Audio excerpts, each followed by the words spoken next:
우리 계속해서 사무엘상 15장 지난주에서 두 번째 살펴보고 있는데요.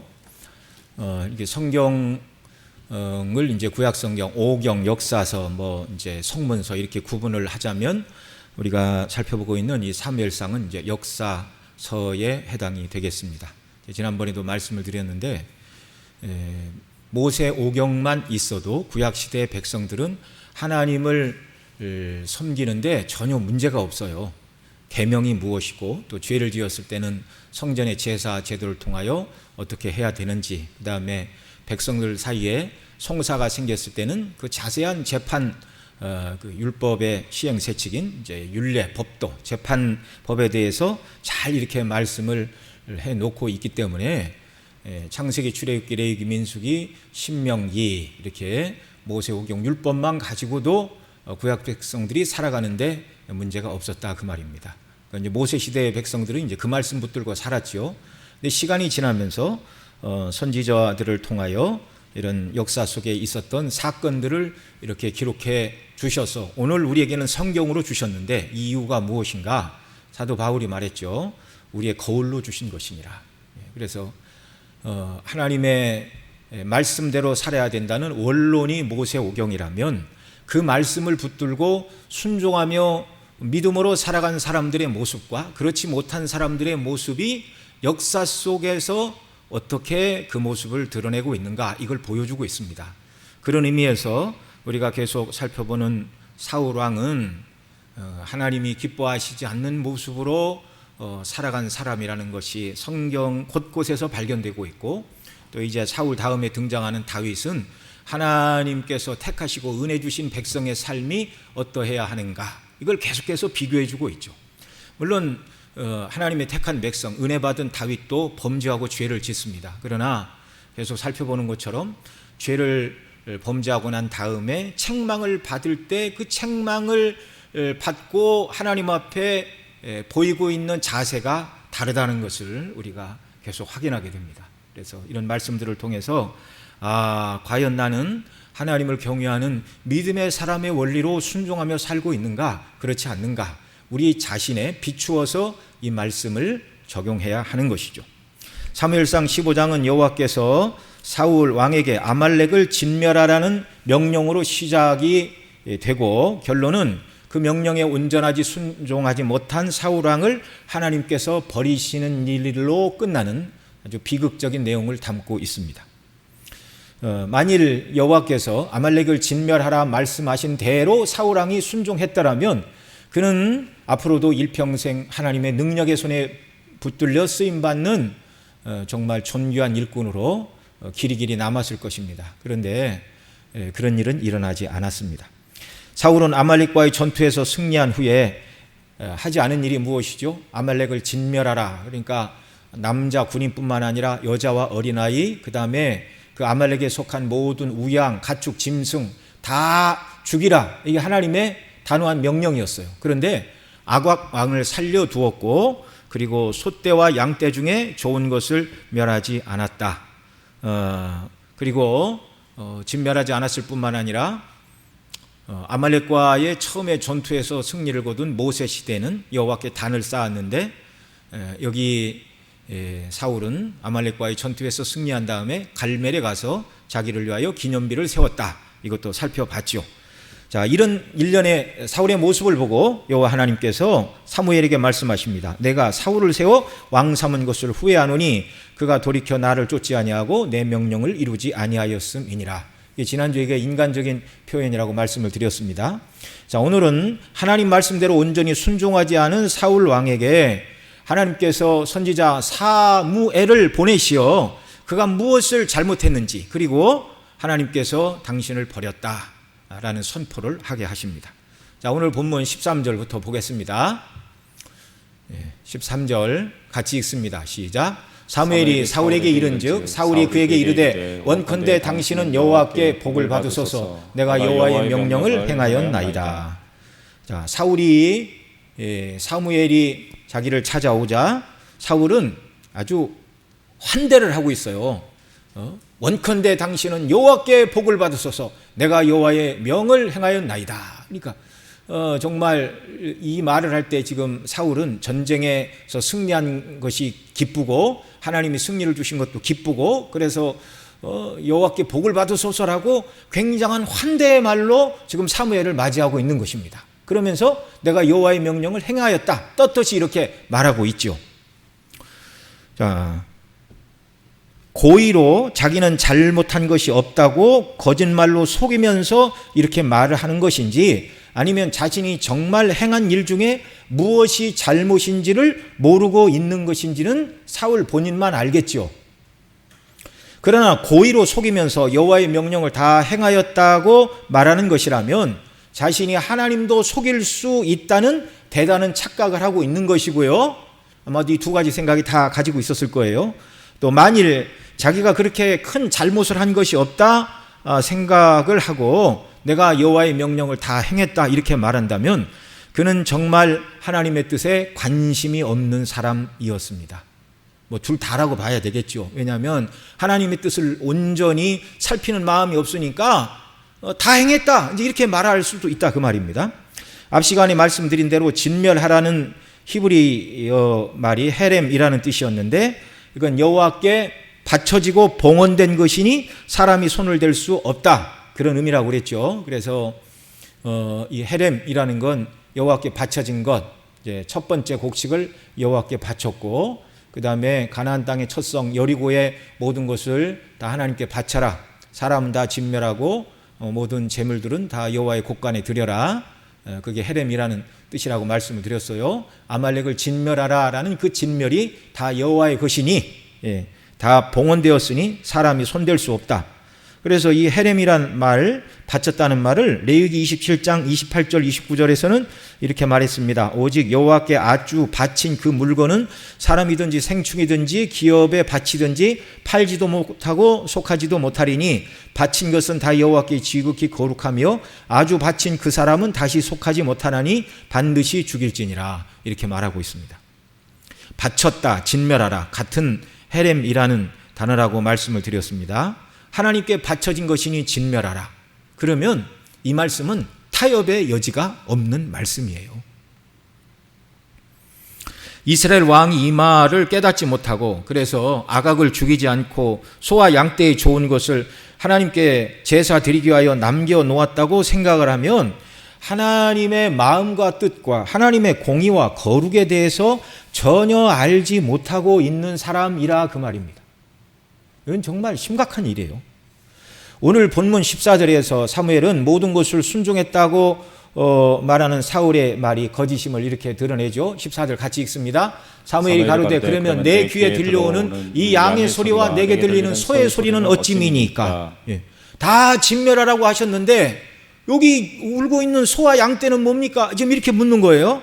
자, 그러자 15절 사울이 뭐라고 변명합니까? 사울이 가로되 이것은 무리가 아말렉 사람에게서 끌어온 것인데 백성이 당신의 하나님 여호와께 제사하려 하여 양과 소의 가장 좋은 것을 남기며 그 외의 것은 우리가 진멸하였나이다.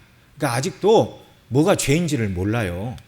하나님의 헤렘, 하나님께 바쳐졌으니 하나님께서는 아말렉을 내가 이 세상에서 도말하리라, 진멸하라, 다 죽여라 말씀하셨는데 그렇게 하지 않고 좋은 것 남겨서 여호와께 제사 드리려고 하는데 뭐가 잘못입니까? 이렇게 항변하는 거예요. 네.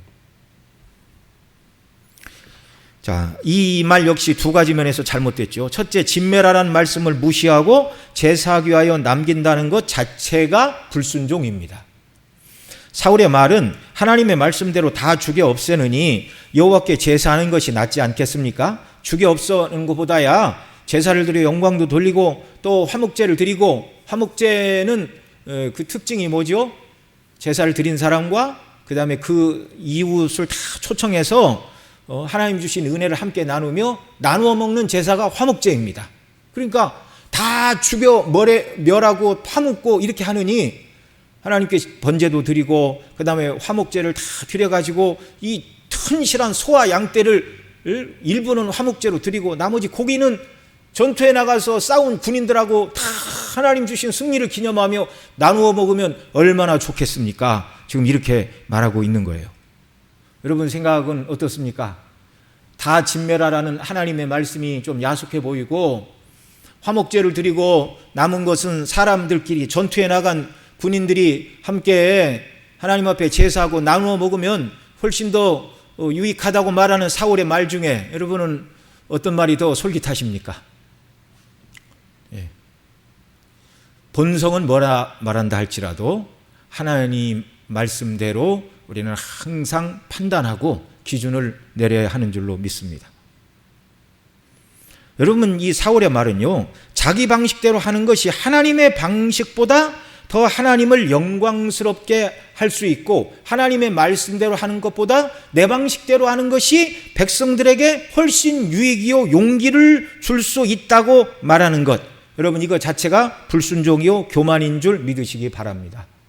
때때로 우리 머리로는요, 하나님의 방식보다 내 방식대로 하는 게 훨씬 더 좋아 보이는데 라는 생각이 들 수 있어요. 그러나 우리가 기억해야 될 것이 있습니다. 주권자는 누구예요? 하나님이세요. 나는 누구예요? 하나님의 종이에요. 하나님의 종이에요. 그러니까 어떤 선택의 기로에 있을 때마다 사람의 보기에 좋은 방법을 택해서는 안 되고 하나님의 명령이 무엇인가, 내가 지금은 이걸 다 이해하지 못한다 할지라도 하나님의 뜻대로 순종하는 것이 인생에 맞단 본분이라는 사실을 여러분 우리가 꼭 기억을 해야 할 줄로 믿습니다. 우리가 인생을 살아가다 보면 그런 선택의 순간들을 늘 맞이하게 되어 있어요. 늘 맞이하게 되어 있습니다. 정말 말씀대로 하려면 이렇게 해야 되는데 지금 내 형편과 처지는 이런데 어떻게 해야 되는가? 여러분 손해보는 것 같아도 하나님 뜻대로 순종하는 역사가 있기를 바랍니다. 결코 하나님이 그 손해가 되지 않게 하시고 하나님을 경외하는 자들에게 주시는 심령의 은혜, 그 다음에 절대 하나님 뜻대로 순종해도 우리가 굶거나 망하지 않는다는 전능하신 하나님의 능력과 그 은혜를 기억하시면서 순종하는 자녀들이 되시기를 바랍니다.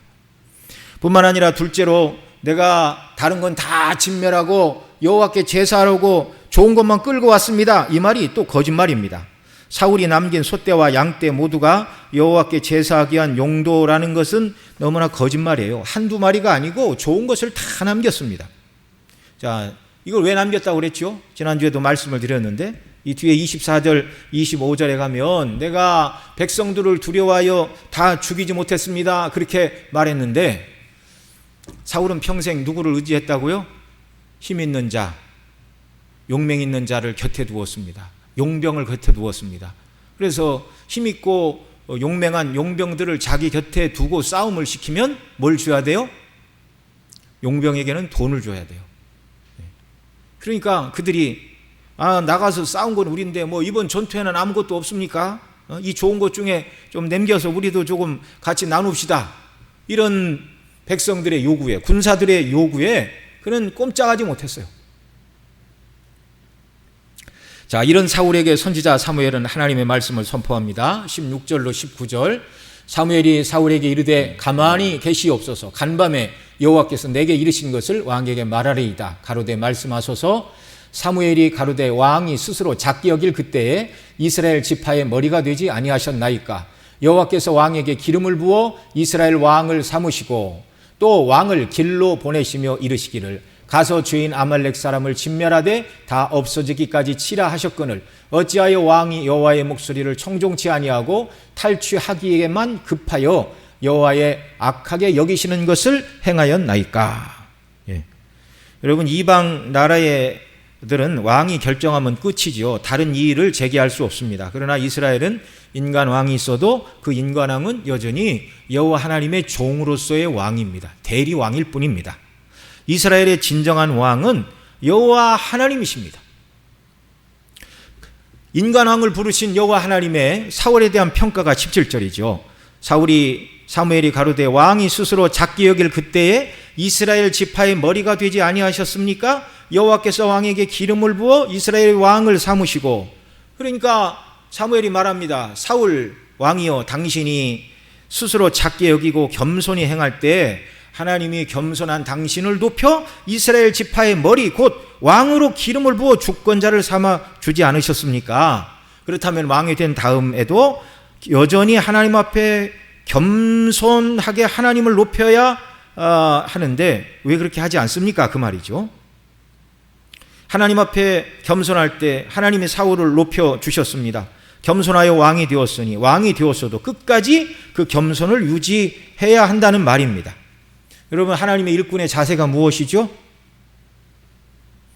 나같이 부족한 사람을 하나님께서 세우셨고 계속해서 붙들어 주시고 사용해 주신다는 겸손한 마음을 갖고 처음부터 끝까지 섬기는 겸손의 마음을 갖는 것이 하나님의 일꾼들의 가져야 되는 가장 아름다운 자세인 줄로 믿습니다.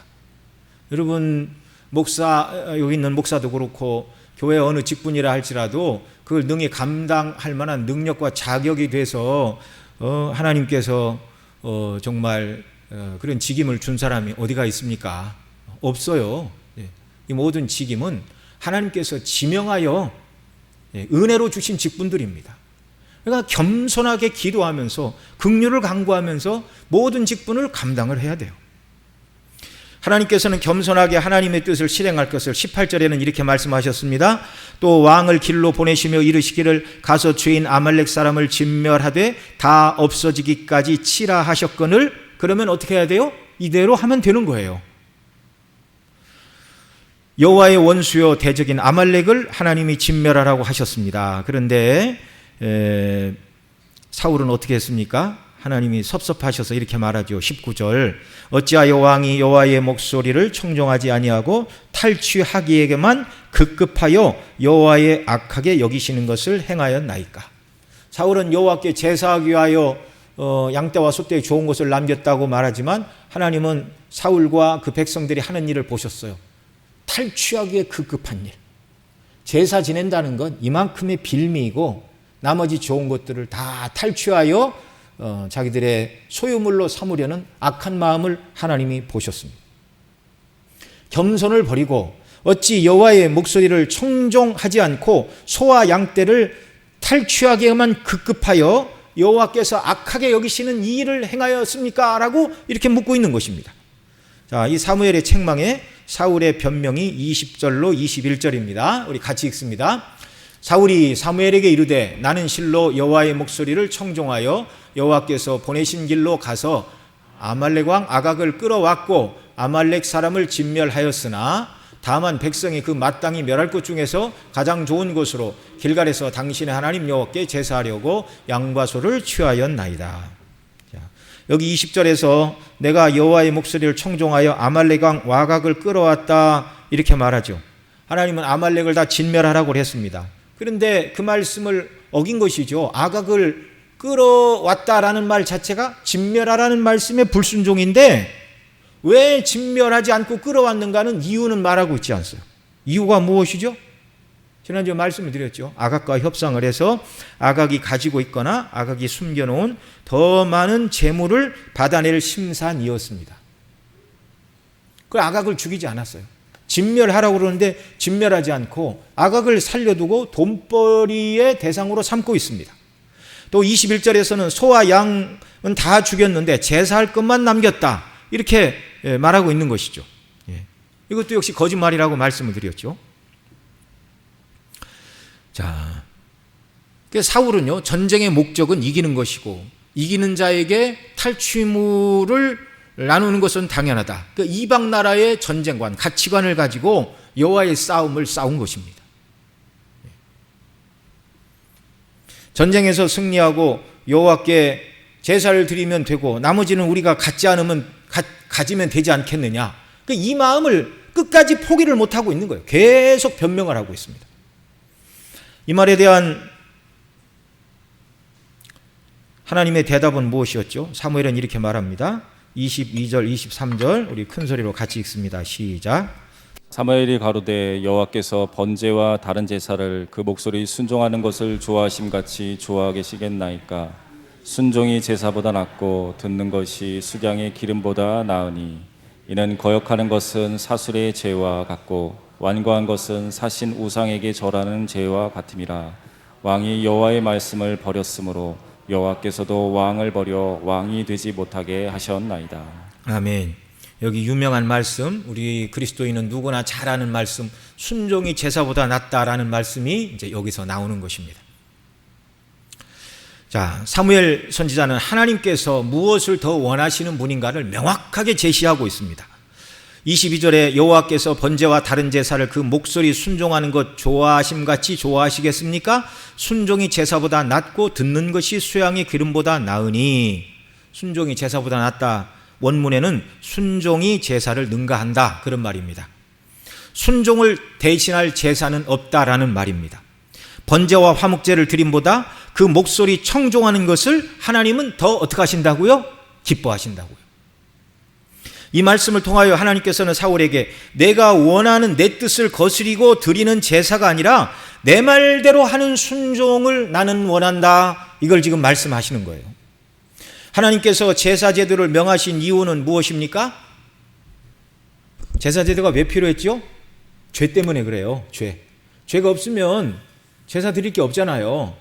그러니까 속죄의 제사, 그러니까 제사 제도는 죄 때문에 있는 거예요. 그러니까 제사를 드리라고 말은 너희에 드리는 제물, 곧 그 제물이 그리스도의 대속을 예표하는 것이기 때문에 하나님께서 그 제물을 받으시고 그들의 죄를 임시적으로 용서해 주시고 하나님 앞에 나오는 통로를 열어주신 겁니다. 그 통로를 열어주신 이유는 뭐예요? 이제 여호와 하나님의 말씀을 듣고, 그 성막이 그거잖아요. 거기서 내가 그들을 만나고 그들에게 말하리라. 그러니까 제사를 통해서 하나님께 나가 죄사함을 받고 하나님의 하시는 말씀을 듣고 그 다음에 그 말씀대로 순종하며 사는 자들이 되라고 제사 제도도 주신 거예요. 그러니까 제사 제도를 주신 이유와 목적이 무엇인가를 잘 기억을 해야 됩니다. 그러니까 제사의 궁극적인 목적도 죄사함 다음에 하나님의 말씀을 듣고 그 말씀에 순종하는 것이다. 그러니까 간단하죠. 제사가 하나님이 원하시는 겁니까? 순종이 원하시는 것입니까? 순종이에요, 순종. 제사의 목적도 궁극적으로 순종의 뜻이 있다, 그 말입니다. 죄를 대속하는 제사를 통하여 하나님께 나와 말씀을 듣고 순종하는 자들이 되더라고 제사 제도를 주신 것입니다. 그런데 사울은 하나님의 말씀을 무시하고 제사 드리기 위해 말씀대로 진멸하지 않았다라고 항변하고 있어요. 이건 무슨 얘기예요? 내 방식대로 하는 것이 하나님을 더 좋게 하고 영광스럽게 하는 것 아닙니까? 라고 말하는 교만입니다. 그러니까 하나님의 뜻을 거스린 그 어떤 제사 행위, 절대 하나님이 기뻐하지 않으십니다. 하나님께서 원하시는 것은 순종입니다. 순종할 의사가 없이 드리는 제사, 오늘의 예배는 하나님께서 기뻐하지 않으신다, 그 말이죠. 그러니까 여러분, 예를 들어서 우리가 하나님이 기뻐하시지 않는 그런 뜻을 세우고 40일 작정 금식 기도를 하면 되겠습니까? 안 되겠습니까? 안 되는 거예요. 그건 말할 필요도 없습니다. 말할 필요도 없습니다.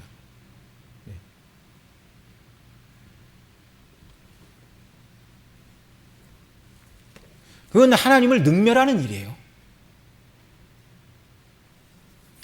이런 예배관은 이방인들의 것입니다. 이방인들이 그들의 신을 섬기는 이유는 자신들이 드리는 제사와 제물을 받고 그들의 소원을 이루어지기를 바라서 이방인들이 그 우상들에게 그런 식으로 제사를 드립니다. 물론 이방인 신들이 그런 신들이 있다는 말이 아니고 이방인들 스스로가 자기 머릿속에 만들어 놓은 신의 관념이에요. 그냥 형상을 만들어 놓고 신이시여 내가 당신 앞에 소를 드리고 제물을 드리고 어떤 때는 인신 제사를 드리고 내가 할 만큼 다 했으니 당신은 꼼짝없이 내가 원하는 것을 내놓으시오. 이게 이방인들의 제사고 이방인들의 예배 방식이라는 말입니다. 그리스도인들이 은연중에라도 이런 생각을 가지고 있으면 이건 하나님께서 매우 싫어하시는 것입니다. 이것은 타락한 종교심의 발로입니다. 하나님께서 제사 곧 예배를 허락하시는 것은 감히 하나님께 나올 수 없는 죄인들에게 피 흘림의 제사를 통하여 그리스도를 예표하는 것이라고 말씀을 드렸습니다. 하나님께서 그 제사를 받아주시고 그리스도의 피를 내다보시고 그들을 용서하시고 하나님께 나오는 길을 열어주시고 그래서 하나님의 말씀을 듣고 그 뜻대로 순종하는 백성과 자녀들이 되어 주께 영광을 돌리라. 그게 제사예요. 제사의 목적, 예배의 목적.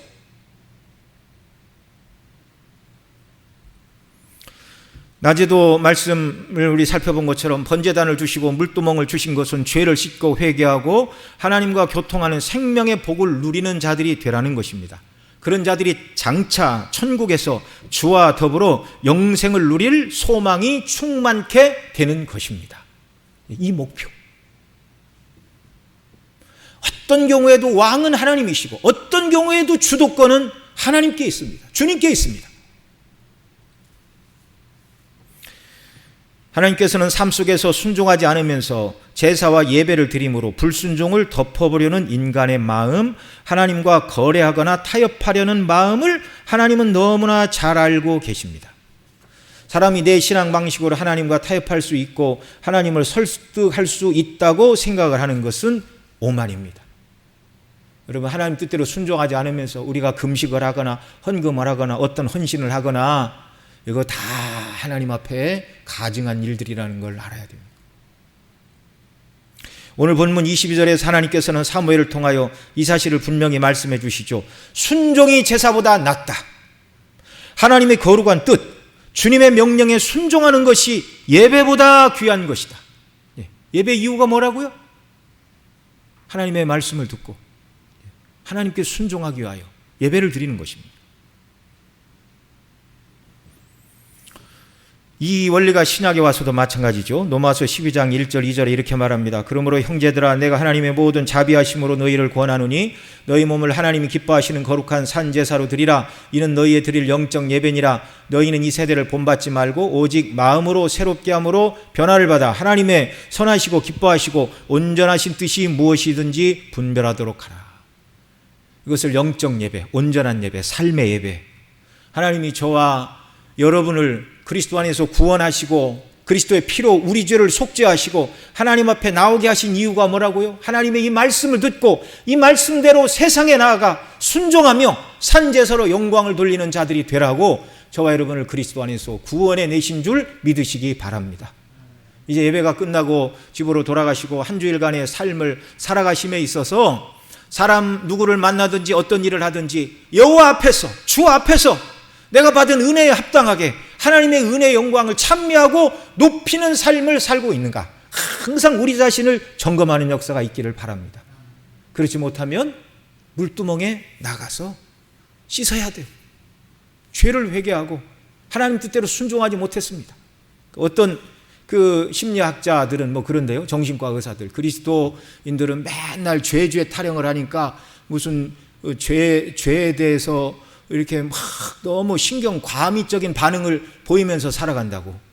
그럴 수도 있겠죠. 그러나 뭐 세상에 정신과 의사나 심리학자가 하나님을 알지 못한다면 그리스도인들이 왜 그렇게 죄로부터 자기를 지키려고 하는지 그들은 몰라요.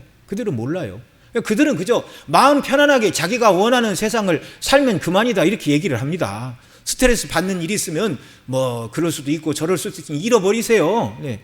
뭐 무슨 정신과 가면 대단한 얘기 해줍니까? 그러나 낮에도 말씀을 드린 것처럼 우리의 이 모든 불순종의 죄악들은 하나님 아버지와 우리와의 관계를 막는 것이고 예수 그리스도와 주님이 내 속에 내주하심을 방해하는 것이고 성령을 근심하게 하는 것이고 그래서 구원의 기쁨을 빼앗고 자원하는 심령으로 주를 섬기지 못하게 하고 정말 여러분 하나님의 성령의 역사가 없이 성도가 하루하루를 살아간다고 생각해 보십시오. 그처럼 지옥이 어디 있습니까? 자녀와 부모가 갈등을 하고 화해를 안 둔 상태에서 이렇게 밥상에 앉아 밥을 먹으려고 그러면 그 매우 불편하잖아요. 네.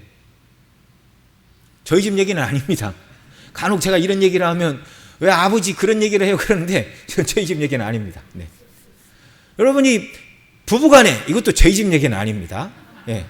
부부간에 이렇게 다툼이 있고 막 그런 상태에서 여러분 뭐 밥 먹고 뭐 하고 그러면 속이 편합니까? 아니 왜 사람 사이에는 조금만 관계가 안 좋아도 이렇게 불편하고 견딜 수가 없는데 어떻게 그리스도인이 하나님의 미소 지으시는 얼굴을 볼 수 없고 죄 가운데 살아가는데 태평하고 평안하고 이게 정말 놀라야 될 일이에요. 이게 여러분 우리를 이런 사람으로 시시하게 살라고 주님이 십자가에서 보배 피로 우리를 구원해 내신 것이 아니라는 걸 우리는 분명히 알아야 됩니다. 어떻게 살아야 돼요?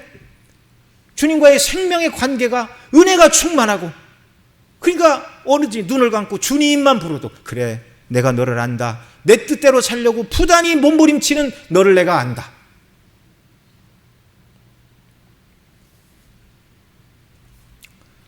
하나님을 아버지라 부르는 자녀들로서 정말 주와 친밀하고 우리가 아버지라 부를 때 주께서 응답하시고 우리 마음에 평강을 주시고 기쁨을 주시는 자녀로서의 복락을 날마다 누리며 살아가는 귀한 역사가 저와 여러분 삶 속에 늘 충만케 되기를 소원합니다. 순종이 제사보다 낫고 순종이 예배보다 낫다고 말씀하신 후 그 다음 23절에서는 불순종이 얼마나 무서운 죄인가를 다시 밝히고 계십니다. 23절 한 번 더 읽습니다. 시작. 이는 거역하는 것은 사술의 죄와 같고 완고한 것은 사신 우상에게 절하는 죄와 같음이라. 왕이 여호와의 말씀을 버렸으므로 여호와께서도 왕을 버려 왕이 되지 못하게 하셨나이다. 자, 여기 하나님 말씀에 순종하지 않고 그 말씀을 거역하는 것을 사술의 죄와 같다 이렇게 말하고 있어요. 거역하는 것은 사술의 죄. 이 사술이라 그 말은요, 점치는 것을 말합니다. 점치는 것. 하나님께서 모세에게 가나안 땅에 들어가서 점치는 자, 쉰접한 자, 박수, 무당 다 어떻게 하라고 그랬어요? 죽이라고 그러셨어요. 다 죽여 멸하라. 그런 사술을 쓰는 자가 있으면 안 된다. 자, 거역하는 것은 뭐와 같다고요? 사술의 죄와 같고 완고한 것, 하나님 뜻에 순종하지 않고 자기 고집을 계속 피우는 것을 말하는데요. 자, 거역하는 것은 점치는 죄와 같고 완고한 것은 사신 우상, 죽어있는 우상에게 절하는 죄와 같음이라.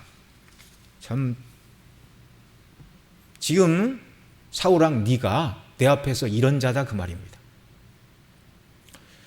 내 말을 거역하여 정말 사술의 죄, 점치는 죄. 고대 시대에도 뭐 별자리를 보고 점을 치고 하는 그런 일들이 많이 있었죠. 점을 치는 죄와 같고 완고하게 행하여 죽은 우상들에게 절하는 것과 무엇이 다른가? 하나님께 순종해야 되는 종이 자리에 있는 인간 왕이 자기 뜻을 하나님 앞에서 완고하게 고집하는 것, 이건 자기 뜻이 하나님 말씀보다 더 뛰어나고 위에 있다. 자기 뜻을 가장 높은 자리, 곧 자기가 우상의 자리에 앉는 것입니다. 이게 아담과 하와가 선악과를 따먹은 것과 무엇이 달라요? 사단 마귀가 하나님께서 지으신 존귀한 자리를 버리고 하나님처럼 되려고 거역을 한 것과 이게 무엇이 다른 것입니까? 순종하지 않고 완고한 것은 자기 마음에서 하나님을 왕위 자리에서 폐위시키고 스스로 왕이 된 교만한 자의 자세입니다. 하나님의 종의 모습이 아니죠. 네가 내 말을 듣지 않아? 그래? 그러면 하나님 뭐라고 그랬어요? 네가 내 말을 듣지 않아? 그러면 나도 너를 버린다. 여호와께서 왕을 버려 왕이 되지 못하게 하셨나이다. 이제야 이 말을 듣고 사울 자신은 자신이 얼마나 하나님 앞에서 큰 죄인인가를 깨닫게 되었습니다. 순종이 제사보다 낫고 듣는 것이 수양의 기름보다 나으니라. 그 모든 악이 얼마나 큰가를 이야기할 때 비로소 사울은 자기가 죄인인 걸 깨달았어요. 24절 25절 같이 읽습니다. 사울이 사무엘에게 이르되 내가 범죄하였나이다. 내가 여호와의 명령과 당신의 말씀을 어긴 것은 내가 백성을 두려워하여 그 말을 청종하였음이라. 청하오니 지금 내 죄를 사하고 나와 함께 돌아가서 나로 여호와께 경배하게 하소서. 이제서 비로소 사울은 자기의 죄를 고백하고 있어요. 숨길 수 없이 하나님께서 그의 죄에 대하여 명명백백하게 사무엘을 통하여 밝히신 후에야 자기의 죄를 인정하고 있습니다. 여기 사울은 내가 백성들을 두려워하여 앞서 말씀드린 대로 자기가 모집한 힘 있는 자와 용맹한 자들, 그들이 공을 세우니 그들에게 나누어줘야 될 것, 그들의 말을 두려워하여 다 죽이지 못했다고 이제 실토를 하고 있죠. 이제서야 내가 범죄하였나이다. 내가 여호와의 명령과 당신의 말씀을 어긴 것은 내가 백성의 말을 두려워하여 청종하였음이라. 이 시를 직고하고 있습니다. 이제 자신이 순종을 대신할 제사가 없습니다. 순종이 제사보다 낫다고 그랬는데 제사보다 나은 순종을 하지 못했죠. 듣는 것이 수상의 기름보다 나은데 하나님의 말씀대로 듣고 순종하지 못하였습니다. 불순종의 죄를 범하였습니다. 하나님을 거역하는 것은 점치는 사술의 죄와 같고 완고한 것은 사신 우상에게 절하는 죄와 같다는 이 죄를 밝혀주셨을 때 자기의 죄를 깨달은 사울의 반응이 어때야 마땅하죠? 내가 죄를 지었습니다, 이렇게만 말하고 끝날 것이 아니라 철저히 회개하고 어떻게 해야 돼요? 아각도 죽이고 소와 양떼도 다 죽이고 자기 이름을 남길 기념비도 부수고 불순종의 죄를 철저히 회개하고 하나님 앞에 엎드려야 됩니다. 그런데 사울에게는 그런 선택이 일어나지 않았습니다. 여러분, 훗날 다윗도 죄를 지었지만 나단 선지자의 책망을 받을 때 그는 사울과 달랐어요. 그는 즉시 하나님 앞에 엎드렸습니다. 금식하며 회개하고 눈물로 자기 침상을 띄울 정도로 울며 통곡하며 회개하였습니다. 이것이 하나님께서 범죄한 인생들에게 바라시는 바이고 구원받은 성도가 하나님을 거스렸을 때 나타내야 될 마땅한 반응인 줄로 믿습니다. 저와 여러분이 연약하기 때문에 인생을 살아가다가 주의 뜻대로 순종하며 살기를 원하지만 연약하기 때문에 어쩌다 한 번이라도 넘어질 때가 있을까요? 없을까요? 있죠. 그럴 때 어떻게 해야 된다고요? 즉시 회개하고 일어나야 됩니다.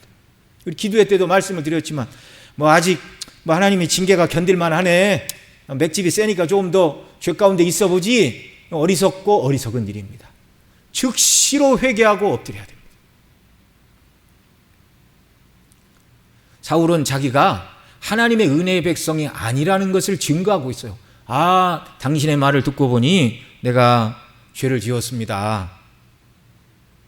명명백백하게 죄가 드러났음에도 불구하고 그는 하나님이 기대하시는 완전한 회개의 모습을 보이고 있지 않아요. 아각을 죽이지도 않고 끌어온 소와 양떼를 죽이지도 않고. 여러분, 이것은 사울이 하나님이 무엇을 기뻐하시고 무엇을 미워하시는가에 대한 개념 자체가 사울 왕에게 없다는 것을 보여주는 것입니다.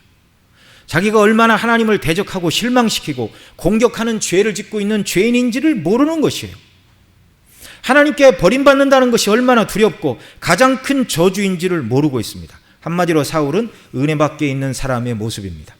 자, 그것이 명확하게 드러내는 것이 그 다음 25절이에요. 자, 뭐라고 그럽니까? 사울이 사무엘에게 뭐라고 그럽니까? 청하오니 지금 내 죄를 사하고 나와 함께 돌아가서 나로 여호와께 경배하게 하소서. 자, 내 죄를 사하고 말은 더 이상 내 죄에 대해 따지지 말라, 그 소리입니다. 여러분, 죄 사하는 권세가 사무엘에게 있어요? 하나님께 있습니다. 그가 하나님 앞에 회개하고 아각을 죽이고 나머지 짐승들을 지금이라도 멸하고 하나님 앞에 엎드려 내가 죄인입니다, 이렇게 해야 되는데 그렇게 하지 않고 더 이상 내 죄에 대해서는 언급하지 말고 용서하시오. 그리고 나와 함께 돌아가서 나로 여호와께 어떻게 하게 하라고요? 경배하게 하라고. 이 경배는 하나님 앞에 겸손하게 죄를 회개하는 경배가 아니라 이제 모든 백성들 앞에 가서 우리가 승리를 거두었습니다라고 자기들이 계획한 승리의 세레머니 장소에 같이 가달라, 그 말이에요. 지금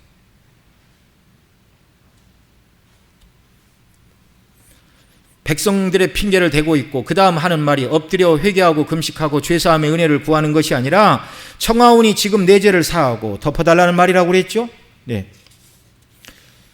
더 이상 내 죄에 대해서는 언급하지 말고 당신이 해야 될 일은 나와 함께 백성들 앞에 내 손을 잡고 가서 내가 하나님께 경배하게 해달라. 사무엘은 여호와께서 왕을 버려 왕이 되지 못하게 하셨습니다라고 왕의 폐위 선언을 하신 거예요. 그런데 그런 말은 접어두고 나와 함께 가서 여전히 하나님의 종인 당신이 인정하는 이스라엘 왕으로 나와 함께 가서 백성들 앞에 경배하게 해달라, 지금 이렇게 말하는 것이죠. 이에 대하여 사무엘이 뭐라고 그럽니까?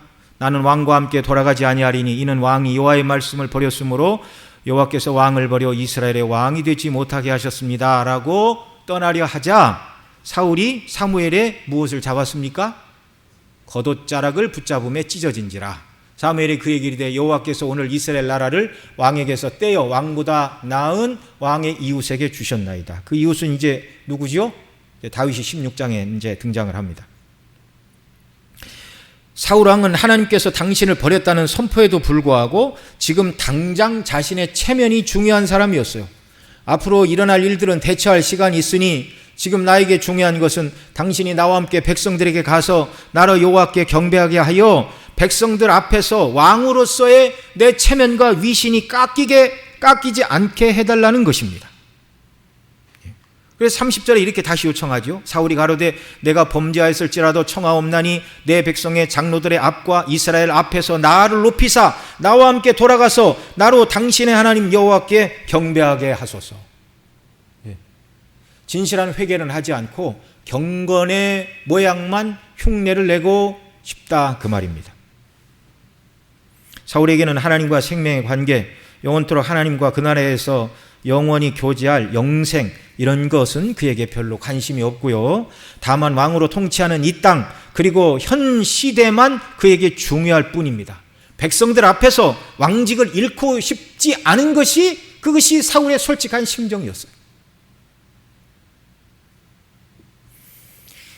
사무엘은 그 요청을 뿌리치기가 어려워 사울과 함께 내려갑니다. 그리고 사울왕이 실행하지 않은 공의를 시행하죠.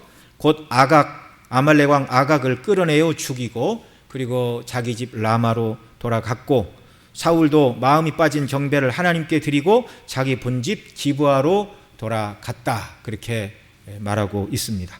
그리고 35절 같이 읽습니다. 사무엘이 죽는 날까지 사울을 다시 가서 보지 아니하였으니 이는 그가 사울을 위하여 슬퍼함이 없고 여호와께서는 사울로 이스라엘 왕 삼으신 것을 후회하셨더라. 그러니까 사무엘이 죽는 날까지 사울을 어떻게 하지 않았다고요? 다시 가서 보지 않았다. 그러니까 이제 사울과 사무엘이 다시 만나는 일이 있었다고요? 없었다고요? 이제 뒤에 19장에 보면 이제 한번 만납니다. 왜 만나냐면 사울이 다윗을 죽이려고 하니까 다윗이 사무엘에게 피하였어요. 그러니까 사무엘에게 있는 다윗을 잡으려고 사울이 군대를 이끌고 갑니다.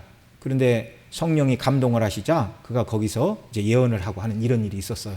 그래서 그때 사무엘과 사울이 다시 한번 잠깐 만나는 일이 있었습니다. 그런데 여기 있는 것처럼 사울이 죽는 날까지 사울을 다시 가서 보지 아니하였다. 그러니까 사무엘이 찾아가서 만나지 않았다 그 말이에요.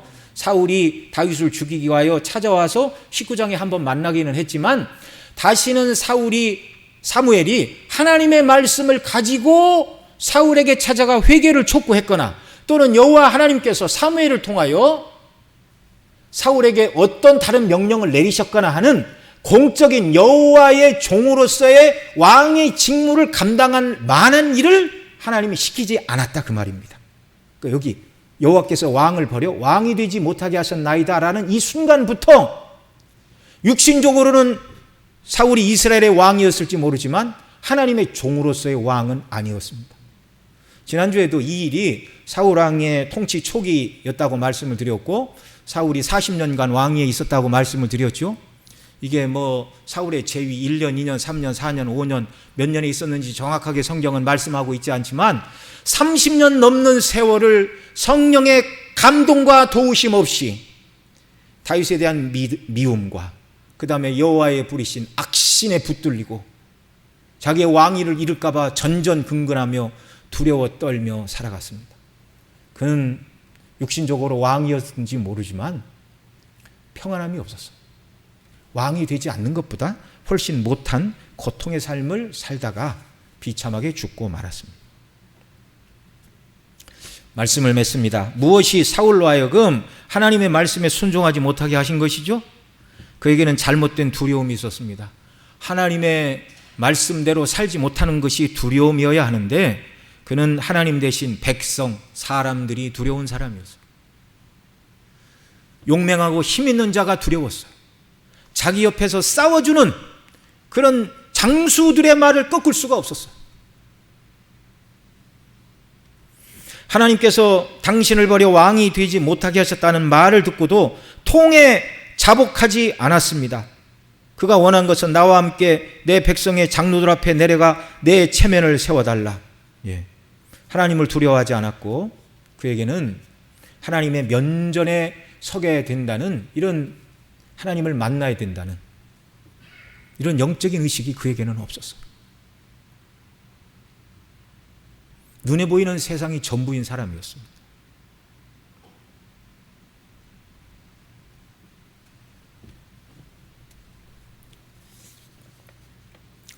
저와 여러분 모두는 온전히 하나님의 뜻을 기뻐하는 자들이 되시기를 바랍니다. 성경을 읽거나 또 하나님의 말씀을 들을 때 다 좋은데 저건 조금 걸려. 왜 저렇게 말씀을 하시나? 나는 아직 저 말씀에 순종하고 싶은 의사가 없어. 혹시 이런 마음이 들 때 우리가 어떻게 해야 되나요? 어떻게 해야 될까요? 기도해야 됩니다. 회개해야 됩니다. 하나님은 어떤 경우에도 오르시고 하나님의 말씀은 거룩한 표준이고 진리인데 내가 왜 이 하나님의 말씀대로 온전히 순종하지 않고 말씀을 인하여 갈등을 하고 이 말씀은 나중에 순종할 거야. 이 말씀에 혹시 다른 뜻이 있을지도 몰라. 이건 우리의 불순종이고 교만이고 악한 일입니다. 우리 주님은요, 아버지의 뜻이 내 양식이다. 그렇게 말씀하셨어요. 그리고 일평생 아버지의 뜻에 아멘, 아멘, 충성된 일꾼으로 일평생을 살다 가셨습니다. 물론 예수님도 누가 내 목숨을 빼앗는 것이 아니라 내가 자원하여 주노라 그렇게 말씀을 하셨지만 아버지께서 창세전에 계획하신 죄인인 저와 여러분의 구원을 이루시기 위하여 이 땅에 오셨고 십자가를 지는 것이 예수님에게도 쉬운 일은 아니었어요. 그래서 3번이나 아버지여 할만하시거든 이 잔을 내게서 옮기시옵소서 그렇게 기도하셨잖아요. 그러나 내 뜻대로 마옵시고 아버지의 뜻대로 되기를 원하나이다 라고 간절히 기도하셨어요. 여러분 우리도 주님처럼 기도해야 돼요. 하나님 아버지의 말씀은 이런데 저는 이 말씀대로 순종하고 싶은 마음이 없고 피하고 싶고 돌아가고 싶은 마음이 있는데 주여 내 마음을 주장하여 주옵소서. 내 생각, 내 고집, 내 뜻대로 살지 말게 하시고 아버지의 뜻대로 순종하는 자녀가 되도록 제게 은혜를 주십시오. 하나님의 영광을 바라보는 눈을 뜨게 하시고 십자가의 대속의 영광으로 충만케 하시고 성령의 충만함을 주시고 순종하는 자들에게 약속하신 복락과 은혜가 무엇인가를 알게 하여 주시어서 순종하고 주께서 주시는 은혜와 평강 가운데 기쁨으로 이 땅을 살아가는 자녀가 되게 하시기를 간절히 간구하고 주께서 주시는 힘 가운데 그렇게 남은 육체의 남은 때를 살아가는 저와 여러분 모두가 되시기를 간절히 소원합니다. 기도하겠습니다. 우리 들은 말씀 붙들고 함께 기도하겠습니다. 하나님 아버지, 정말 하나님께서 원하시는 것은 예배보다 순종, 제사보다 순종. 예배와 제사의 목적이 무엇인가? 하나님과의 화평, 하나님께 나와 그 말씀을 듣고 순종하는 자녀로 삼으시기 위함이고 세상 가운데 정말 하나님의 영광을 드높이는 자들로 만드시기 위함인데 내가 순종하지 않고 핑계 대고 있지는 않습니까? 하나님의 거룩한 요구에 너무 부담스럽다 또는 다른 방법이 없지 않을까 그런 꾀를 파는 자가 되지 않게 해주시고 하나님의 말씀에 온전히 기쁨으로 순종하는 이런 은혜를 제게 더하여 주시기를 원합니다. 간절히 하나님 앞에 은혜를 간구하겠습니다. 사랑하시는